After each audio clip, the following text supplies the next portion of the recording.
منها خلقناكم وفيها نعيدكم ومنها نخرجكم تارة أخرى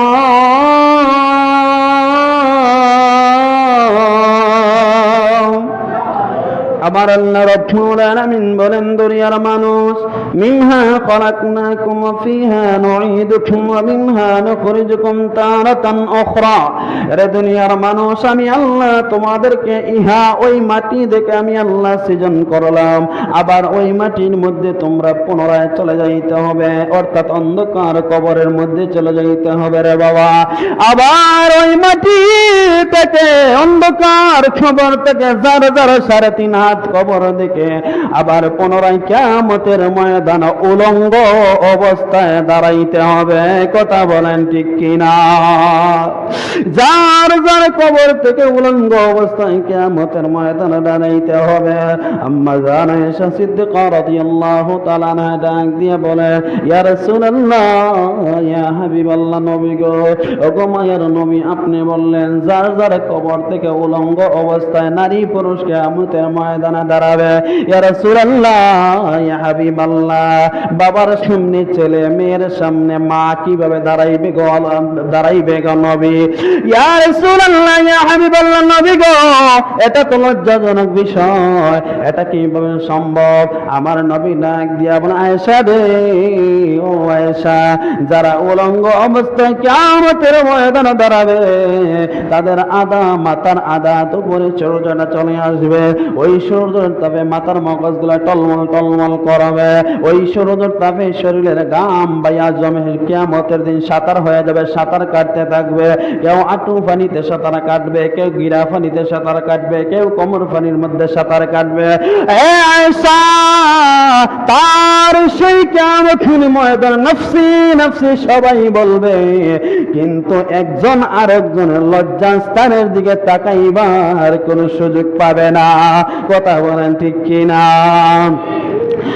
দয়াল নবী রাহমাতুল লিল আলামিন নবীজি যখন এই বর্ণনাটা আয়েশাকে দিয়া দিলেন, আরে বাবার আমার বন্ধুরা, আয়েশা সিদ্দিকা রাদিয়াল্লাহু তাআলা নিয়ে বলে, ইয়া রাসূলুল্লাহ, ইয়া হাবিবাল্লাহ, নবী গো, সেই দিন আপনার উম্মতের কি অবস্থা হবে গো নবী? সবাই ইয়া নাফসি বলবে। সেই দিন আপনার উম্মতের কি অবস্থা হবে গো নবী? আমার নবী ডাক দিয়ে বলে, আয়েশা রে, ও আয়েশা, কাল কিয়ামতের ময়দানে যেসব আমার উম্মতেরা আল্লাহর ভয় অন্তরের মধ্যে বিদ্যমান রেখেছিল, আল্লাহর ভয়ে গুনার কাম ছেড়ে দিয়েছিল, আল্লাহর ভয়ে অন্যায় কাজ ছেড়ে দিয়েছিল, আমার যেসব উম্মতেরা আল্লাহর ভয় অন্তরের মধ্যে ধারণ করিয়া আমি নবীজির মহব্বত তার অন্তরের মধ্যে বিদ্যমান ছিল, আমি নবীজির ভালোবাসা তার অন্তরের মধ্যে পরিপূর্ণ ছিল, আমার ওই সহপ্রেমিক উম্মতদেরকে আমি নবীজি সুপারিশ করে করে আল্লাহর জান্নাতে নিয়ে যাব। সুবহানাল্লাহ বলবেন না? আর একটু জোরে বলুন না সুবহানাল্লাহ। শুধু কি নয়, আমার আল্লাহ রাব্বুল আলামিন এই জমিনের মধ্যে যখন মানব কুল বানাইলেন, মানব জাতি বানাইলেন, মানব জাতি বানানোর আগে আমার আল্লাহ এই জমিনের মধ্যে জিন জাতি বানাইলেন। জিন জাতি বানানোর পরে জিন জাতিরা আল্লাহর কথা শুনত না, আল্লাহর কথা অবাধ্য করত, আল্লাহর কথা নাফরমানি করত, আল্লাহর সাথে বেয়াদবি করত। এমন একটা পর্যায়ে ওই জিন জাতি শত শত লক্ষ লক্ষ বছর এই জমিনের মধ্যে তারা বসবাস করলো, কিন্তু আমার আল্লাহর সাথে নাফরমানি করত। এমন একটা পর্যায়ে, এমন একটা সময় চলে আসলো, আমার আল্লাহ ডাক দিয়ে বলে, জিবরাইল, ও জিবরাইল রে, ওই জিন জাতিকে তুমি ধ্বংস করে দাও, জিন জাতিকে তুমি ধ্বংস করে দাও। ওই জিন জাতি এই জমিনের মধ্যে তারা রক্তপাত করতেছে, মারামারি করতেছে, কাটাকাটি করতেছে। ওই জিন জাতি এই জমিনের মধ্যে থাকতে পারবো না। আমার আল্লাহর হুকুম পেয়ে জিবরাইল জিবরাইল আলাইহিস সালাতু ওয়াস সালাম সমস্ত জিন জাতিকে হত্যা করে ফেললেন, জিন জাতিকে ধ্বংস করে ফেললেন। দুই চারটা জিন রয়ে গেছে, তারা দৌড়াইয়া পলাইয়া গিয়েছে, তারা বিভিন্ন রাষ্ট্রে চলে গেছে, পাহাড়ের কোনায় চলে গেছে, কোন কোন জিন সমুদ্রের নিচে পর্যন্ত চলে গেছে, কয়েকটা জিন রয়ে গেছে। আর সব জিনগুলা জিবরাইল আলাইহিস সালাতু ওয়াস সালাম আল্লাহর হুকুম পাইয়া তাদেরকে ধ্বংস করে দিয়েছে। আমার আল্লাহ রাব্বুল আলামিন ডাক দিয়ে বলে, ওরে জিবরাইল, জিবরাইল রে, সব জিনগুলা তো তুমি ধ্বংস করে দিলাই, সব জিনগুলা ধ্বংস করে দিলাই, কিন্তু একটা জিনের বাচ্চা তো রয়ে গেছে। জিবরাইল ডাক দিয়ে বলে, ওগো প্রভু, ওগো আমার আল্লাহ, একটা জিনের বাচ্চা রয়ে গেছে, তার ফুটফুটি সুন্দর জিন রয়ে গেছে, এত সুন্দর মাসুম বাচ্চা দেখা যাইতেছে, সে তো কোনো অন্যায় করে নাই, অপরাধ করে নাই। আল্লাহ গো, তুমি যদি হুকুম দাও তাহলে ওই জিনের বাচ্চাকে আমি জিবরাইল আসমানের মধ্যে উঠাইয়া আনি। আমার আল্লাহ ডাক দিয়া বলে, ও জিবরাইল, ওই জিনের বাচ্চা কতটুকু ভালো আছে তুমি তো জানো না, সব কিছু আমি আল্লাহ জানি, কিন্তু তাও যখন তুমি বলতে চাইছো ওই জিনের বাচ্চাকে উপরে উঠাই আনার জন্য, তাহলে তুমি আইনে নাও। ওই জিবরাইল যখন ওই জিনের বাচ্চাটাকে যখন প্রথম আসমানের মধ্যে উঠাই আনলেন, প্রথম আসমানে উঠাই আনার পর ওই জিনের বাচ্চা আস্তে আস্তে বড় হইতে লাগলো। ওই জিনের বাচ্চা আল্লাহর ইবাদত করতে লাগলো, বন্দেগী করতে লাগলো, আল্লাহর নৈকট্য লাভ করতে লাগলো। আল্লাহর ইবাদত করতে করতে করতে করতে এমন একটা পর্যায়ে চলে গেছে, আমার আল্লাহ রাব্বুল আলামিন ওই জিনের বাচ্চাকে প্রমোশন দিয়া দ্বিতীয় আসমানের মধ্যে নিয়ে গেলেন। জোরে বলি সুবহানাল্লাহ। দ্বিতীয় আসমানে যাওয়ার পরে এমন ভাবে আল্লাহর ইবাদত করতে লাগলো, এমন ভাবে আল্লাহর নৈকট্য লাভ করতে লাগলো, আমার আল্লাহ প্রমোশন বাড়াইয়া দিয়ে তৃতীয় আসমানে নিয়ে গেলেন। তৃতীয় আসমানে নেওয়ার পরে এমন ভাবে আল্লাহর ইবাদত করতে লাগলো, বন্দেগী করতে লাগলো, আল্লাহর কুদরতি কদমের মধ্যে সিজদা দিতে লাগলো। ইবাদত করতে করতে আল্লাহর নৈকট্য লাভ করতে চায়, আমার আল্লাহ রাব্বুল আলামিন পারমিশন বাড়াইয়া দিয়া তৃতীয় আসমানে নিয়ে গেলেন। এরকম ভাবে চতুর্থ আসমানে নিয়ে গেলেন, সপ্তম আসমান, পঞ্চম আসমানও নিয়ে গেলেন, ষষ্ঠ আসমানও নিয়ে গেলেন, সপ্তম আসমানও নিয়ে গেলেন। এইভাবে যখন প্রমোশন দিয়া দিয়ে দেখেন আমার আল্লাহ ওই জিনের বাচ্চাটাকে উপরের দিকে উঠাইয়া নিলেন। ওই জিনের বাচ্চাকে জানেননি, ওই জিনের বাচ্চা হয়েছে মিস্টার এজিদ মালাউন্না, মিস্টার ইবলিস। কথা বলেন ঠিক কিনা? ওই ইবলিস ইমানদারে আল্লাহর ইবাদত করতে লাগলো, ইবাদত করতে করতে আল্লাহর প্রথম আসমান সপ্তম আসমান পর্যন্ত চলে গেল। যাওয়ার পরে আমার আল্লাহ রাব্বুল আলামিন তাকে একটা মণিমুক্তা দিয়ে একটা সিংহাসন বানাইয়া দিলেন, একটা মিম্বর বানাইয়া দিলেন, একটা মিম্বর বানাইয়া দিলেন সিদরাতুল মুনতাহার নিচে, আর সেই মুআল্লার নিচে একটা মিম্বর বানাইয়া দিলেন। ওই আযাজিল ফেরেশতা মিস্টার মালাউন্না ইবলিস মিম্বরের মধ্যে বৈশা বৈশা সে বক্তব্য দিতে শত শত লক্ষ লক্ষ হাজার হাজার কোটি কোটি সমস্ত ফেরেশতাদের সামনে বৈশা মিস্টার ইবলিস ওয়াজ করত। জোরে বলি আল্লাহু আকবার। তার মানে বোঝা গেল মিস্টার ইবলিস মিস্টার শয়তান বক্তা ছিল। কথা বলেন ঠিক কিনা? মিস্টার শয়তান বক্তা ছিল, এমন সুন্দরভাবে ওয়াজ করতে ওয়াজ করতে করতে সমস্ত ফেরেশতারা ওয়াজ শুনে সে কান্না করতে কান্না করতে করতে সমস্ত ফেরেশতারা বেহুশ হয়ে যাইত। আমার আল্লাহ রাব্বুল আলামিন ওই মিস্টার ইবলিসকে প্রমোশন বাড়াইয়া দিয়া তাকে বানানো হয়েছে মুআল্লিমুল মালাইকা, অর্থাৎ সমস্ত ফেরেশতাদের উস্তাদ। জোরে বলি আল্লাহু আকবার। তাকে সম্মান দিয়েছে কে? জোরে বলেন, সম্মান দিয়েছে কে? যার যতটুকু সম্মান তার চাইতে যদি বেশি সম্মান দেওয়া হয় ওই সম্মানটা কিন্তু ধরে রাখতে পারে না। এমন একটা পর্যায়ে চলে গেছে গো, যাওয়ার পরে মিস্টার ইবলিস কিন্তু সে বিরাট বড় ক্ষমতাশীল হয়ে গেছে। এদিকে আমি পরে আসতেছি, আমার আল্লাহ রাব্বুল আলামিন সমস্ত ফেরেশতাদেরকে ডাক দিলেন, সমস্ত ফেরেশতাদেরকে ডাক দিয়ে আমার আল্লাহ ওয়াজ করতেছে। আমার আল্লাহ বলল, ওয়া ক্বালা রাব্বুকা লিল মালাইকাতি ইন্নী জাইলুন ফিল আরদি খলিফা। আমার আল্লাহ বলে ফেরেশতারা রে, ও ফেরেশতারা, আমি আল্লাহ প্রতিনিধি বানাইতে চাই, আমি আল্লাহ আদম বানাইতে চাই, প্রতিনিধি বানাইয়া দুনিয়ার মধ্যে পাঠাইতে চাই, তোমরা কি বলো? ফেরেশতারা ডাক দিয়া বলেন, وإذ قال ربك للملائكة إني جاعل في الأرض خليفة فِرِسْتَرَا قالوا أتجعل فيها من يفسد فيها ويسفك الدماء ونحن نسبح بحمدك ونقدس لك। ফেরেশতারা ডাক দিয়া বলে, আমার আল্লাহ, তুমি কেন মানুষ বানাইবা, প্রতিনিধি বানাইবা?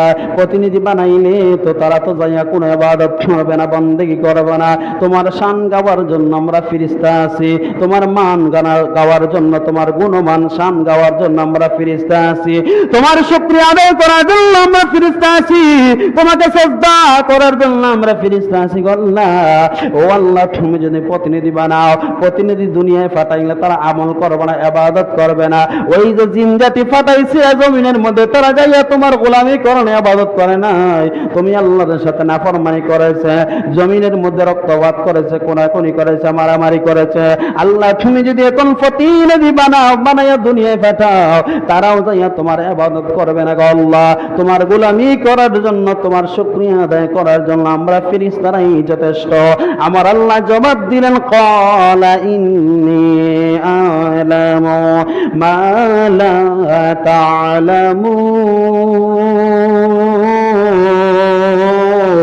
তা'লামুন। আমার আল্লাহ রাব্বুল আলামিন জবাব দিলেন, ফেরেশতাদের জবাব দিয়ে বললেন, ও ফেরেশতারা রে, আমি আল্লাহ যা জানি তোমরা তাহা জানো না, আমি আল্লাহ যা ধারণা করি তোমরা তা ধারণা করো না, আমি আল্লাহ যাহা বুঝি তোমরা তাহা বুঝো না। আমি আল্লাহ প্রতিনিধি বানাবো। আমার আল্লাহ রাব্বুল আলামিন জিবরাইলকে হুকুম দিলেন, ও জিবরাইল, ও জিবরাইল, যাও যাও জমিনের মধ্যে যাও, জমিন থেকে যাইয়া তুমি কে মাটি নিয়ে আসো। জিবরাইল জমিনের মধ্যে চলে আসলেন। আয়েশা যখন মাটি নিতে চাইলেন, মাটি কান্না করে দিল, জিবরাইলের মায়া লেগে গেল, জিবরাইল কিন্তু আবার চলে গেল। আল্লাহ পাঠাইলেন মিকাইলকে। মিকাইল যখন এই জমিনের মধ্যে আসলেন, আসার ফিরে মাটি নিতে চাইলেন, মাটি কান্না করে দিল, মিকাইলের মায়া লেগে গেল, মিকাইল কিন্তু আবার চলে গেল। আল্লাহ পাঠাইলেন ইসরাফিলকে, ও ইসরাফিল, যাও যাও জমিন থেকে তুমি মাটি নিয়ে আসো। যখন ইসরাফিল মাটি নেওয়ার জন্য আসলে, মাটি এমন ভাবে কান্না করে দিল, ইসরাফিলের মায়া লেগে গেল, ইসরাফিল চলে গেল। আমার আল্লাহ ডাক দিয়া বলে, আজরাইল, ও আজরাইল, যাও যাও তুমি জমিন থেকে তুমি মাটি নিয়ে আসো। আজরাইল যখন এই জমিনের মধ্যে চলে আসলেন, আজরাইল আয়েশা পৃথিবীর বিভিন্ন জায়গা থেকে মাটি নিয়ে যাইতে চাইলেন। ওই সময় মাটি ডাক দিয়া বললে, কে গো কে, তোমার পরিচয় কি? আর জিবরাইল চলে আসলো। আমরা কান্না দেখে মায়া লাগলো, চলে গেল। মিকাইল চলে গেল, ইসরাফিল চলে গেল। তুমি কোন ফেরেশতা গো? তোমার কি মায়া দয়া নাই? আমরা কান্না করতেছি, তোমার কি মায়া লাগে না? আজরাইল ডাক দিয়া বলে, রে মাটি, আমি জিবরাইল না, মিকাইল না, আমি ইসরাফিল না, আমি হইলাম মালাকুল মাউত আজরাইল আলাইহিস সালাতু ওয়াস সালাম। আরে মাটি, তুই কান্না করছিস, ঠিক আছে, জিবরাইল চলে যাইতে পারে, মিকাইল চলে যাইতে পারে, ইসরাফিল চলে যাইতে পারে, আমি আজরাইল চলে যাইতে পারি না। কারণ কি জানোস নি? তোর মাটির কান্নার চাইতে আমার আল্লাহর হুকুম আমার কাছে বড়। জোরে বলি সুবহানাল্লাহ, আর জোরে বলি আল্লাহু আকবার। হযরত আজরাইল আলাইহিস সালাতু ওয়াস সালাম এই জমিন থেকে যখন এক মুষ্টি মাটি নিয়ে আল্লাহর কাছে চলে গেলেন, ওই এক মুষ্টি মাটি সমান সমান 70 মণ ওজন। সুবহানাল্লাহ বলবেন না? 70 মণ ওজন এক মুষ্টি মাটি। এবার বলেন তো, আজরাইলের হাতটা বড় না ছোট? ওই আজরাইল কেমন আজরাইল, যে আজরাইলের মাথার মধ্যে যে 7 সমুদ্র 13 নদীর পানি যদি আমরা ঢেলে দেই, 1 ফোঁটা পানিও জমিনের মধ্যে পড়বে না। জোরে বলে আল্লাহু আকবার। শুধু তুমি নয় বাবার আমার, আজরাইল যখন মাটি নিয়ে আল্লাহর কাছে চলে গেল, ডাক দিয়া বলে, আল্লাহ, আমি জমিন থেকে বিভিন্ন জায়গা থেকে আমি মাটি নিয়ে আসছি। আমার আল্লাহ বলে, আজরাইল রে, ও আজরাইল, অন্যান্য ফেরেশতাদের মায়া লেগে গেল, মাটি আনতে পারলো না। তুমি কিভাবে মাটি আনলে? তোমার কি মায়া লাগলো না? আজরাইল ডাক দিয়ে, আল্লাহ সব ফেরেশতারা মায়া লাগতে পারে, আমি আজরাইলের মধ্যে কোনো মায়া দয়া নাই। কেন জানেনি? আমি যদি মায়া দেখাই তাহলে আমি মাটি আনতে পারবো না। আমি যার কারণে মায়া না দেখাই, আমার আল্লাহর হুকুমকে আমি বড় মনে করেছি, যার কারণে আমি আল্লাহর হুকুম আমি মানতে বাধ্য হয়েছি। আমার আল্লাহ ডাক দিয়ে, আজরাইল রে, ও আজরাইল, ওই মাটি দিয়ে আমি আল্লাহ যত প্রতিনিধি বানাবো, যত মানুষ বানাবো, যত আদম বানাবো, কিয়ামত পর্যন্ত যত আদম সন্তান বানাবো, ও আজরাইল, সমস্ত আদম সন্তানের রূহ কবজ করার দায়িত্ব আমি আল্লাহ তুমি আজরাইলের কাছে দিয়ে দিলাম। একটু জোরে বলুন না সুবহানাল্লাহ। আমার আল্লাহ ভেঙে বলেন, ও আজরাইল, এটা তোমার পক্ষেই সম্ভব। তুমিও বাবার কাছ থেকে ছেলেকে আনতে পারবা, ছেলের কাছ থেকে বাবাকে আনতে পারবা, মায়ের কাছ থেকে মেয়েকে আনতে পারো, মেয়ের কাছ থেকে মাকে আনতে পারবা। সন্তান মায়ের পাশের মধ্যে বৈশা বৈশা কান্না করবো, তোমার মায়া লাগবে না, তুমি তার রোগটা কবজ করে নিয়ে আনতে পারবা। যাও, তোমার কাছে আমি আল্লাহ দায়িত্ব দিয়ে দিলাম। আমার আল্লাহ রব্বুল আলামিন বলেন, ও ফেরেশতারা, তোমরা প্রতিনিধি বানাও, তোমরা আদম বানাও। এই যে দেখো আমি নকশা সাজিয়ে দিলাম, এই নকশা অনুযায়ী তোমরা আদম বানাও। যখন সমস্ত ফেরেশতারা যখন আদম বানাইতে শুরু করতে লাগলেন, আদমকে বানাইতে আল্লাহর রহমতের ফেরেশতারা যখন এইভাবে গলা পর্যন্ত, কাঁধ পর্যন্ত যখন বানাইতে লাগলেন, যখন চেহারার মধ্যে হাত দিব, আমার আল্লাহ ডাক দিয়ে বলে, ফেরেশতারা রে,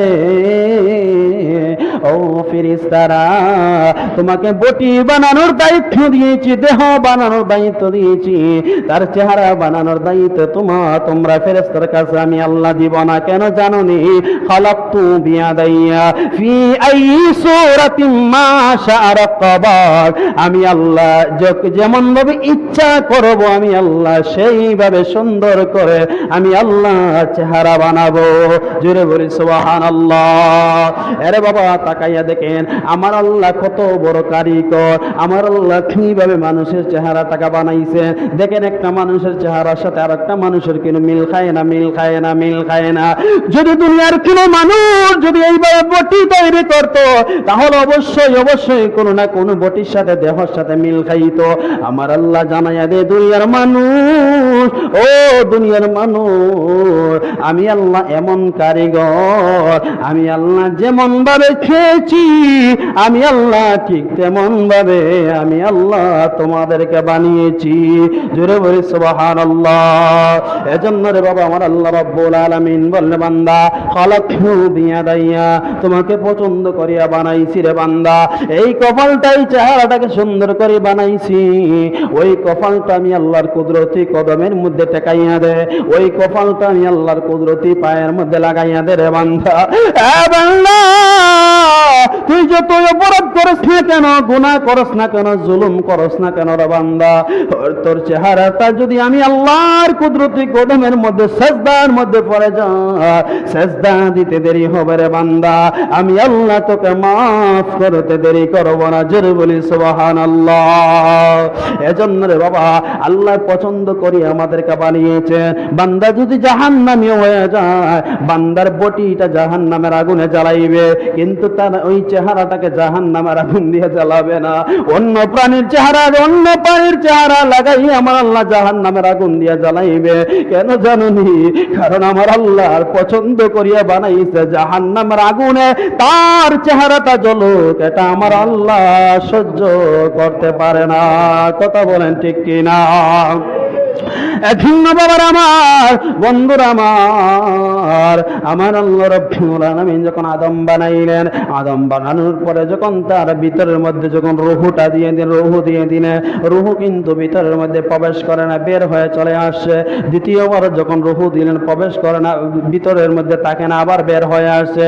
রূহকে জিজ্ঞাসা করে, রূহ রে, তোমাকে আদমের ভিতরের মধ্যে দেওয়া হলো, তুমি কেন ওই জায়গা থেকে বের হয়ে আসলা?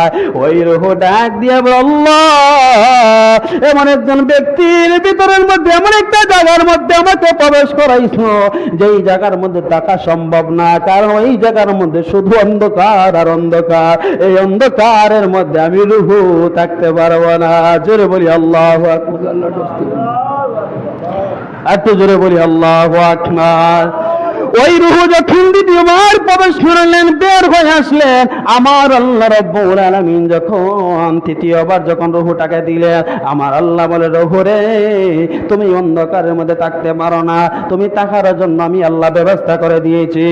ওই আদমের জিসিম মুবারকের মধ্যে আমার আল্লাহ রাব্বুল আলামিন নূর নবীজির নুরানি নূর নবীজির নূর মুবারক রেখে দিলেন। রেখে দেওয়ার পরে যখন আর রূহটাকে যখন ভিতরে প্রবেশ করাইলেন, ওই রূহ আর ভিতর থেকে বের হয় না। জোরে বলি আল্লাহু আকবার। রূহ আর ভিতর থেকে বের হয় না। ওই রূহ আদমের ভিতরের মধ্যে প্রবেশ করতে লাগলে, আদমের ভিতরে যখন রূহ প্রবেশ করলে, রূহ ওই আদম আলাইহিস সালাতু ওয়াস সালাম আস্তে আস্তে তার ঠোঁটটা নড়ে ফেললো, তার চোখটা খুলে ফেললো, জবানটা নড়ে ফেললো। আদমের অন্তরের মধ্যে চেত ফিরে আসলো, জ্ঞান ফিরে আসলো। আদম আলাইহিস সালাতু ওয়াস সালাম যখন পরিপূর্ণ সুস্থভাবে যখন জ্ঞান ফিরে আসলো, তখন আদম আলাইহিস সালাতু ওয়াস সালাম জিন্দা হওয়ার পরে প্রথম বাক্যটাই ছিল আলহামদুলিল্লাহ। জোরে বলুন আলহামদুলিল্লাহ। আমরা যে হাসি আসার পরে আমরা কি বলি? জোরে বলেন, আমরা কি বলি?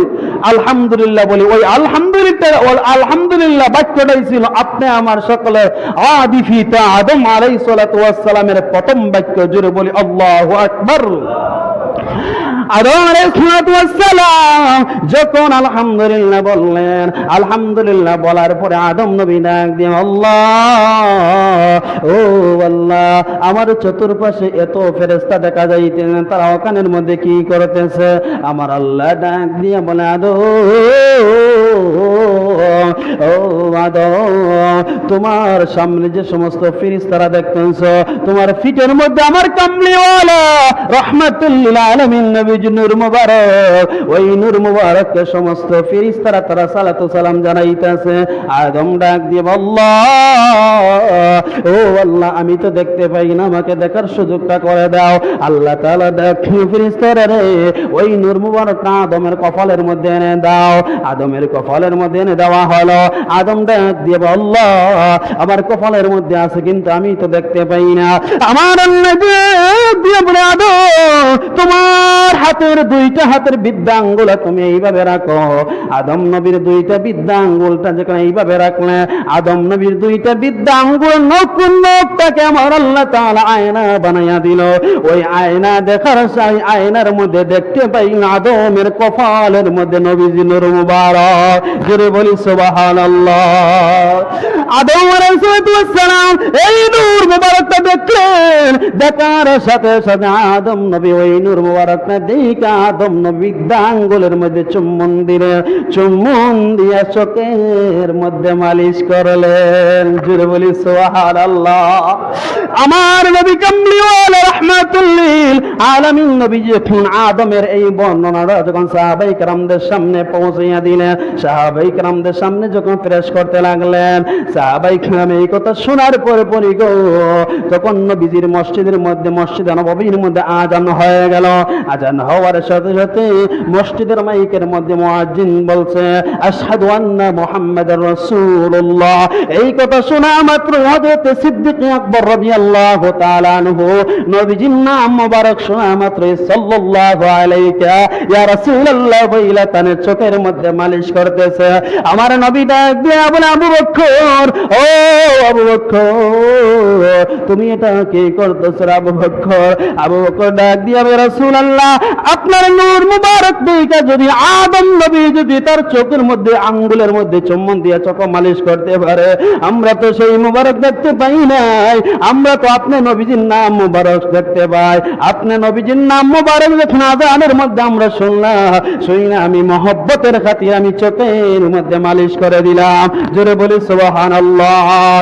আমার নবী ডাক দিয়ে বলে, আবু বকর, ও আবু বকর, তোমার এই সুন্নাতটা যদি আমার দুনিয়ার উম্মতেরা যদি আমল করতে পারে, আমার যেসব উম্মতেরা আমি নবীর নাম মুবারক শুনে যদি এই মুস্তাহাব জিনিসটা তারা আমল করবে, কাল কিয়ামতের ময়দানে আমি নবীজি সুপারিশ করে করে তাদেরকে জান্নাতে নিয়ে যাব। জোরে বলি আল্লাহু আকবার। এজন্য নবীর নাম মুবারকের কথা শুনলে আমরা মহব্বতের খাতিরে আমরা নবীকে মহব্বত করে চোখের মালিশ করি রে বাবা। এজন্য যার ভালো লাগে আপনি আমলটা করবেন। শুধু তাই নয়, আপনি যদি এই আমলটা যদি করতে পারেন রে বাবা, আপনি এই জমিনের মধ্যে যতদিন আপনি বেঁচে থাকবেন আপনার চোখের মধ্যে কোনোদিন কোনো সমস্যা হবে না। কথা বলেন ঠিক কিনা? ইয়াকিন করতে হবে, বিশ্বাস রাখতে হবে। বিশ্বাস নিয়ে যদি আপনি যদি আমল করতে পারেন, আল্লাহ নবীজির মহব্বতে আপনার চোখের জ্যোতি আমার আল্লাহ বাড়াইয়া দিবে। জোরে বলা যাবে কি সুবহানাল্লাহ? আমার আল্লাহ রাব্বুল আলামিন ডাক দিয়া বলেন, ওয়া ইয কুলনা লিল মালাইকাতি ইসজুদু লি আদামা ফাসজাদু ইল্লা ইবলিস আবা ওয়াস্তাকবারা ওয়া কানা মিনাল কাফিরিন। আমার আল্লাহ তাআলা সমস্ত ফেরেশতাদেরকে ডাক দিয়া বললেন, ও ফেরেশতারা রে, যাও তোমরা আদমকে সিজদা করো। জোরে বলি সুবহানাল্লাহ। আমার আল্লাহ বলে যাও আদমকে সিজদা করো। সমস্ত ফেরেশতারা আদমকে সিজদা করতে লাগলো, কিন্তু একজন ব্যক্তি সিজদা করে নাই। বলেন তো আপনারা তার নামটা কি? আর একটু জোরে বলেন, তার নামটা কি? তার নামটা হচ্ছে মিস্টার ইবলিস ওরফে মালাউন শয়তান। কথা বলে ঠিক কি না? এই শয়তান আপনি আমার সকলের প্রকাশ্য শত্রু। এই শয়তান থেকে আমরা দূরে থাকতে হবে। সমস্ত ফেরেশতারা যখন সিজদা করলো, তখন মিস্টার ইবলিসটা সিজদা করলো না। সে বল আবা ওয়াস্তাকবার, আমি সিজদা করতে পারবো না। সে প্রত্যাখ্যান করলো। সে এমনিতেই বলল আমি পারবো না। সে জুড়ে জুড়ে প্রত্যাখ্যান করলো। সে নিয়ে বললেন, আমি ইবলিস হইলাম আগুনের তৈরি, আমি আযাজিল ফেরেশতা আগুনের তৈরি, আমার ক্ষমতা হয়েছে উপরে। আদম হয়েছে মাটির তৈরি, তার ক্ষমতা হয়েছে মাটির মধ্যে। আমি আগুনের তৈরি হইয়া আদমকে আমি সিজদা করতে পারবো না। শুধু এমন কথাই বলে নাই, সে ঘৃণা করে, হিংসা করে, সে আদম নবীর গায়ের মধ্যে তু মেরে দিল। জোরে বলি নাউযুবিল্লাহ। সে হিংসা করে আদম নবীর গায়ের মধ্যে তু মেরে দিল। তখন আমার আল্লাহ তাআলা ডাক দিয়া বলেন, ফেরেশতারা, এই আযাজিল ফেরেশতা আমার আদমকে সিজদা করে নাই, আমার আদমের গায়ের মধ্যে তুতু মেরে দিল। কিন্তু না, এটা তো আর বরদাস্ত করার মতন না। তোমরা একটা কাজ করো, আদমের যেই জায়গার মধ্যে তুতু মেরে দিয়েছে ওই তুতু তুমি উঠাই আনো। ওটা দিয়ে আমি আল্লাহ স্মৃতি হিসাবে পৃথিবীর মধ্যে আবিষ্কার এমন একটা জন্তু রেখে দিব। তখন ফেরেশতারা আদমের গায়ে থেকে ওই যে ফেট আছে, ফেটের মধ্যে যে নাভিটা আছে, এই নাভির মধ্যে তুতু মেরে দিয়েছিল তল ফেটের মধ্যে। ওই ফেরেশতারা যখন ওই তলফেট থেকে যখন ওই তুতু যখন উঠাই আনলো, আনার পরে ওই ফেটের মধ্যে একটা গাঁত হয়ে গেছে, একটা গর্ত হয়ে গেছে। এবার এই গর্তটা কিন্তু আপনার আমার সবারই আছে, যেন আপনার আমার আদি পিতা আমরা সকলের বাবার গর্ত ছিল, যার কারণে আদমের সন্তান আমরা নাভির মধ্যে গর্ত আছে। ঠিক কিনা বলেন? তখন আমার আল্লাহ তাআলা এই ফেরেশতাদের মাধ্যমে যখন এই মাটিগুলো উঠে আনলেন, একটা গাত হয়ে গেল। আমার আল্লাহ বলেন, এ ফেরেশতারা, এইটাকে আমি আল্লাহ মানে একটা জন্তু পয়দা করব, পৃথিবীতে আমি আল্লাহ রেখে দিব। ওই জন্তুটা কি জানো? আমি আল্লাহ ওই শয়তানের তুতু দিয়া, শয়তানের তুতু ফাঁক না নাফাক? জুড়ে বলেন, ফাঁক না নাফাক? নাফাক। ওই শয়তানের তুতু নাফাক। আমার আল্লাহ বলেন, ওই তুতু দিয়া, নাফাক তুতু দিয়া নাফাক প্রাণী আমি আল্লাহ তৈরি করব। ওই তৈরি আমার আল্লাহ করেছেন। ওই নাফাক তুতু দিয়ে আমার আল্লাহ কুকুর তৈরি করেছেন। জুড়ে বলি আল্লাহু আকবার। আমার আল্লাহ রাব্বুল আলামিন ওই নাফাক তুতু দিয়া, শয়তানের তুতু দিয়া আমার আল্লাহ রাব্বুল আলামিন কুকুর তৈরি করে রেখেছেন। এবার বাবার এই কুকুরের গায়ের রুম যদি, পশম যদি কোনো মানুষের গায়ের মধ্যে লাগে, মানুষের গোসল করা ফরজ হয়ে যায়। কথা বলেন ঠিক কি না? মানুষের গোসল করা ফরজ হয়ে যায়, এজন্য মানুষ গোসল করতে হয়। আমার আল্লাহ রাব্বুল আলামিন ওই আযাজিল ফেরেশতারা যখন আদমকে সিজদা করে নাইছে, প্রত্যাখ্যান করলো, আল্লাহ আল্লাহ রাব্বুল আলামিন জানায়া দে ওয়া কানা মিনাল কাফিরিন। আল্লাহু আকবার। আমার আল্লাহ রাব্বুল আলামিন বলেন শয়তান তোকে অনেক মর্যাদা দিয়েছিলাম, সম্মান দিয়েছিলাম, ইজ্জত দিয়েছিলাম, ইজ্জত দিয়ে তোকে মুআল্লিমুল মালায়েকা বানাইছিলাম। আজকে আমি আল্লাহর একটা হুকুম অমান্য করার কারণে, আমি আল্লাহর হুকুমকে তুই প্রত্যাখ্যান করার কারণে আমি আল্লাহ তোকে জালেমদের অন্তর্ভুক্ত করে দিলাম। শুধু জালেমদের অন্তর্ভুক্ত না, আমি আল্লাহ তোকে কাফেরদের অন্তর্ভুক্ত করে দিলাম। জোরে বলা যাবে কি আল্লাহু আকবার।